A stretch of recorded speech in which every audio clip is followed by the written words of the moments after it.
Salutare tuturor! Astăzi vom juca Dress to Impress.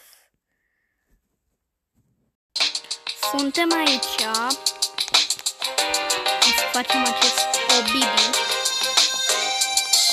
Nu! Sunt grele obibiurile astea de Dress to Impress.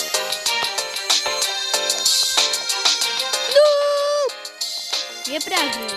Nu pot să se pun până.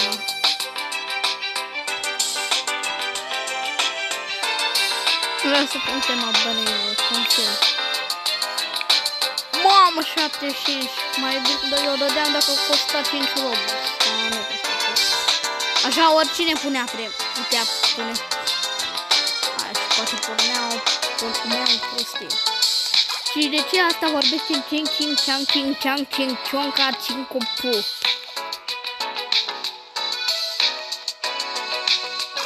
Jellyfish? Jellyfish. Păi cum o fac eu un jellyfish? Că n-am nimic la dispoziție, nici n-am VIP. Bine, să vedem. Un jellyfish. Ăsta arată jellyfish. Haide, frate, încarcă-te!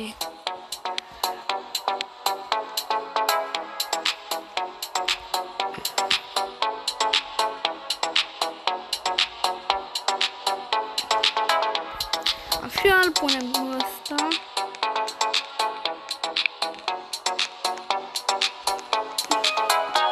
Pare bine. Ne luăm mânecile astea, care le facem de aceeași culoare.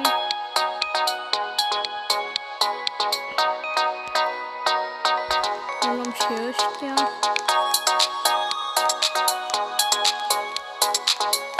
Ia ce hainiță vedeți. Ca nimic folositor.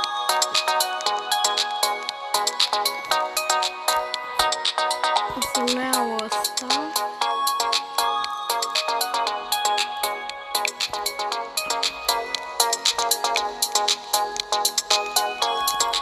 La fel și ăsta. Să vedem ce mai putem lua. Ceva de tematică de ocean pe aici?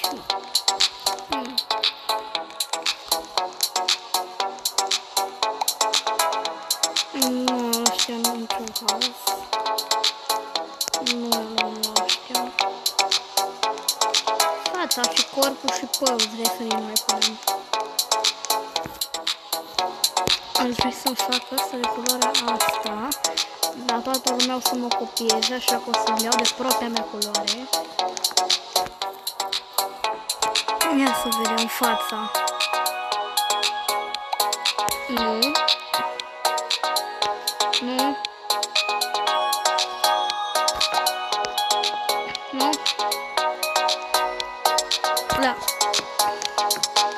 Și ultimul, dar nu cel din urmă, cel mai important, părul.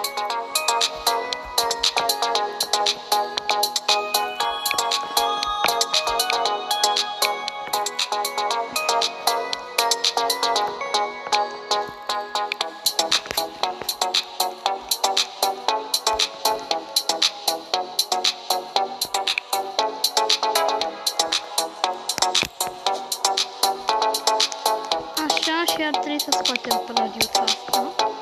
Dar nu arăt deloc ca jellyfish, arăt o fată extraterestră de pe planeta Rosetta. Cum să ne facem noi jellyfish? Am arătat jellyfish dacă am avea tentacule. Dar cum să ne facem noi tentacule? Nu avem așa. O să-mi iau niște uite, o să-mi iau astea. Pantofii ăștia mari de la băieți.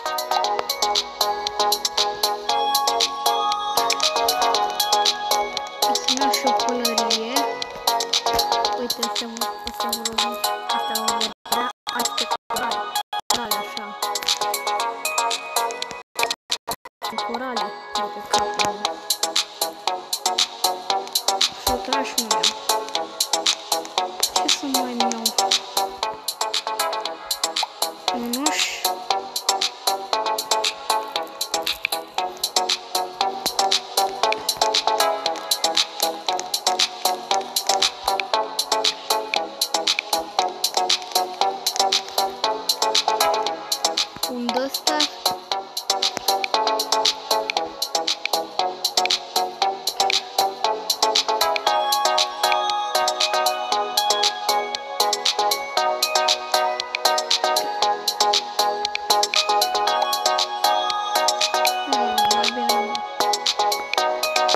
ce să mai iau.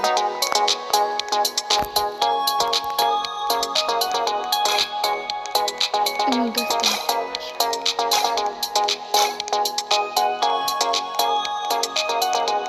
Să-mi iau și asta, să pară că scoală. Hai. Pare ok. Nu mă duc. Tema asta n-a fost de mine. Prima fată este asta, de unde a luat înghețata, ea nu știu, a scăpat-o un om din pe barcă. Poziția asta minus o stea, dacă ne duci poziția asta, ghetele alea nu sunt la un jellyfish. Nici o stea în total. Asta ce naiba și-a pus pe ea? Fața! Aolo!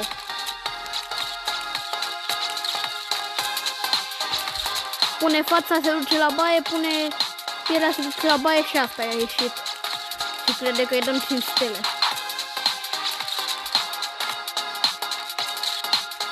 Mamă, de asta i-aș da 1 miliard de stele, doar că nu-mi place pentru că noi nu avem posibilitățile astea. Și a trișat practic, pentru că nu au tot posibilitățile.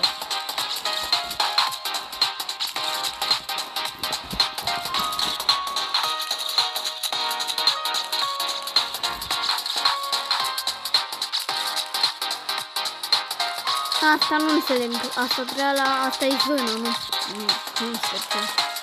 Dar nu îi dau nicio stea, nu știu, nu merită, nu nimic.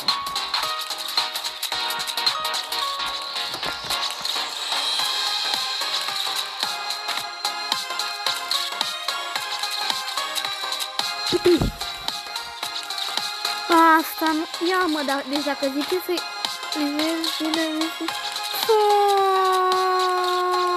Nu pot să cred, asta zice să-i dăm 5 stele că a făcut cel mai realist jellyfish.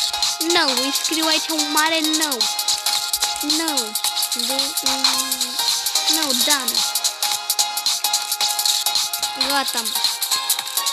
Bă, dar crede că dacă a făcut eu un jellyfish care zic a băgat de nu știu ce a făcut, zice că îi dăm noi 5 stele și suntem obligați să facem asta. Nu pot să cred așa ceva. Acum sunt eu. Marea fată care n-a făcut nimic, nu pot să fac nimic.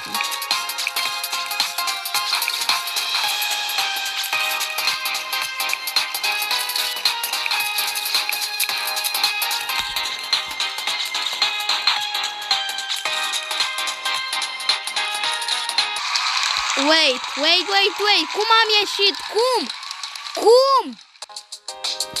Am o întrebare și eu, cum se poate, zic și asta, ori m-au votat boți, ori le milă de mine, deci una din două, nu se poate, fraților, wow, nu pot să cred așa ceva, deci sunt pe locul 1, unde-i fata aia, loser,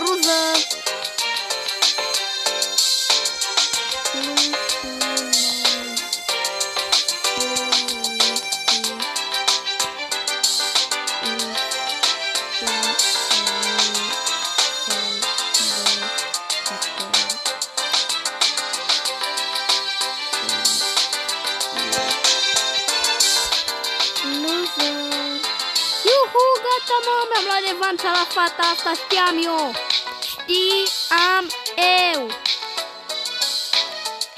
Sper că v-a plăcut episodul ăsta unde ne-am certat cu o fată care bagă securi.